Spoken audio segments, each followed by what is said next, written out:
Welcome to Tenor Tech, where I solve the problems you didn't even know you had. You begin by selecting emoji assets and why that choice matters. Vectors scale cleanly, PNGs preserve transparency, and fonts are quick.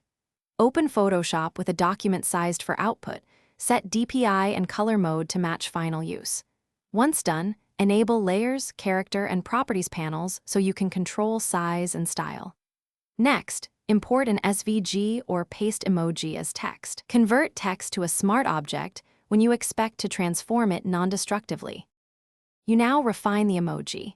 Use Free Transform for quick resizing and Warp when you need curvature or perspective. This maintains realism. If you plan heavy pixel work, rasterize a duplicate, but keep the smart object copy so you can revert.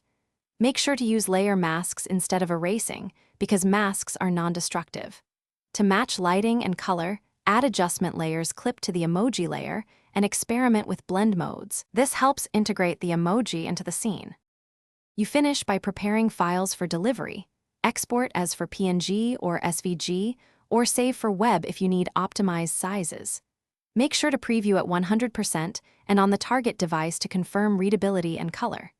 If something goes wrong, first try toggling the smart object visibility or rasterizing a duplicate to isolate the problem. Reset Photoshop preferences if behavior is erratic. Finally, keep the original assets and a layered PSD for future edits, because that preserves flexibility. Thanks for watching. Subscribe to keep your life in tune.